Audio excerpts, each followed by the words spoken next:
Айлакер түлкінің ажалы. Түлкі, қасқыр, жолбарыс, түйе төртеуі жолдас болыпты. Тапқандарын бірге жинап, ұдайы бірге жүріпті. Содан кейін қыс кетіп жаз болады. Жыртқыштардың бұрынғыдан да табыстары азайып, қарындары ашады. Ал түйе болса, жегені шөп, күннен күнге семіре береді. Bir күні түйе жайылып кеткенде, түлкі қасқыр мен жолбарысқа былай дейді: "Мына түйені жейік." Жолбарыс: "Аңғал емес пе? Түйе көнеме өзі" дейді. Қасқыр: "Жолдас қой" дейді. Сонда түлкі айтады: "Әй, жолбарыс-ай, қасқыр досым-ай, өзін риза қылып, мен көндірсем бола ма?" дейді. "Иә, өзі көнсе болсын" дейді жолбарыс. Кешке түйе келеді. Күйеурік алабота жеп, күйсеп жатады. Содан кейін түйеге түлкі келіп былай дейді: "Ой, түйе, сен көп ойлап көзіңді жұмып күйсеп жатырсың. Сенімен біз бірталай уақыт жолдас болдық.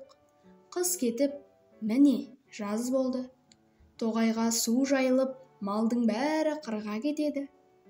Мына жөкең болса, қырға шыға алмай, қарны ашып жатыр. Қасекең болса, күн ыстық, майтабан болып жүгіре алмай, малға шаба алмай, қалжырап жатыр.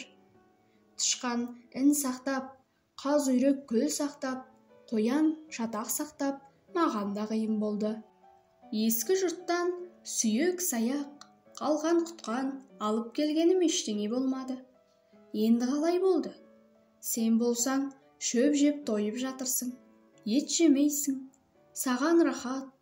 Сондықтан сені жей тұрайық" деп, мен, Қасекең және досым жөкең болып ақылдасып отырмыз. Оған қалай қарайсың? Сонда түйе былай дейді: "Ойбай, не дейсің?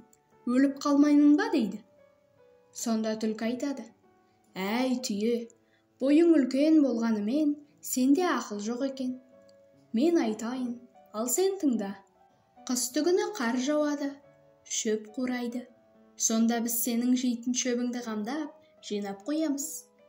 Және қиямет күні қайта жан кіреді. Ол қалай? Ойлашы. Біз жесек сенің сүйегіңді жемейміз, етіңді жейміз. Қыстыгүні біз көп мал табамыз.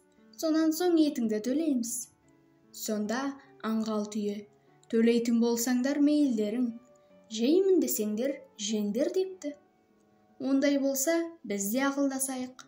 Басқа тамақ табылса, қарызданып қайтеміз" деп, түлкі түйенің асынан тұрып кетеді. Түлкі қасқыр мен жолбарысқа келеді: "Түйені көндіріп келдім, бірақ қалай жейміз? Менің ақыл айлам болмаса, қайратым жоқ қой. Қасқыр жолдасына қастық қылмайды" деген бұрынғының сөзі бар. Қасекеңнің де ыңғайы келмес дейді.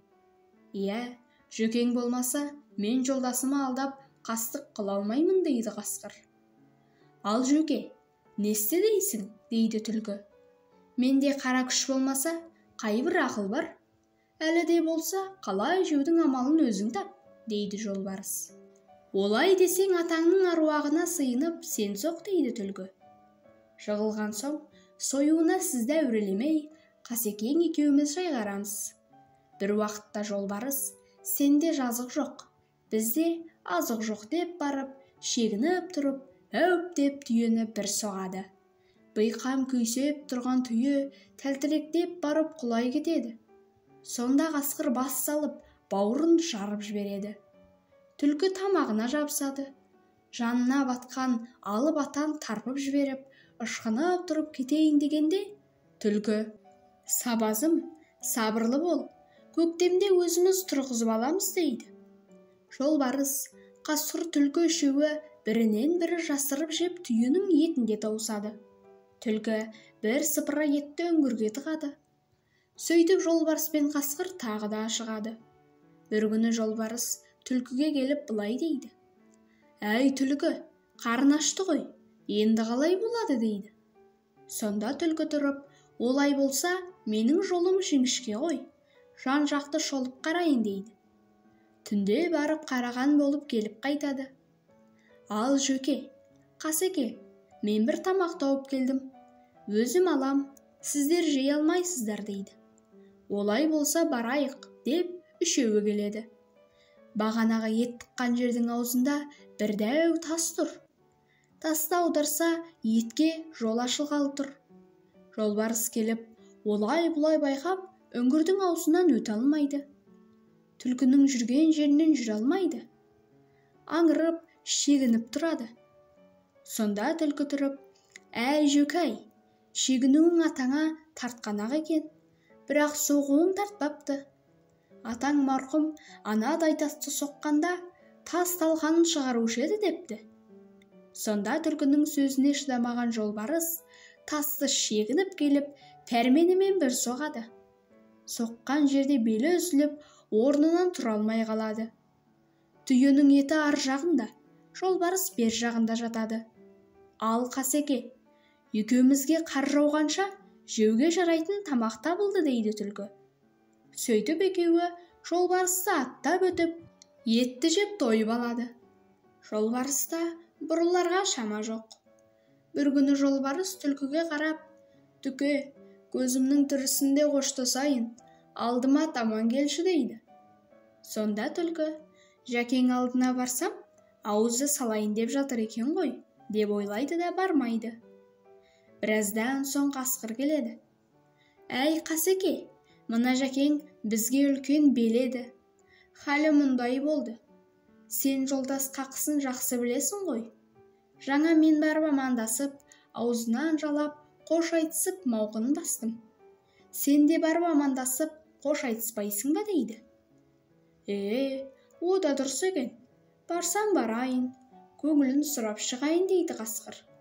Қасына барып, «Қош Жәке» деп тұмсығын иіскей бергенде, Жәкең қасқырды бас салып, мойын омыртқасын үзіп жібереді. Сол жерде қасқыр да өледі. Түкең жолдастарының бәрін жайғап, етін жеп жүреді. Бір күні қалың қар жауады. Екі қыран тазысы бар бір жігіт аңға шығады. Түлкінің ізі кездесіп, екі тазы түлкінің ізімен кетеді. Артынан шауып жігіт те келеді. Келсе, түлкі манағы үңгір тасқа кіріп тығылған екен. Жігіт үңгірдің аузына от жағып, ішін ыстап, аузын бекітіп кетеді. Ертеңіне келіп қараса, түлкі отқа тұншығып өлген екен. Осылайша түлкі барлық достарынан айырылып, бірақ та адамды жеңе алмапты.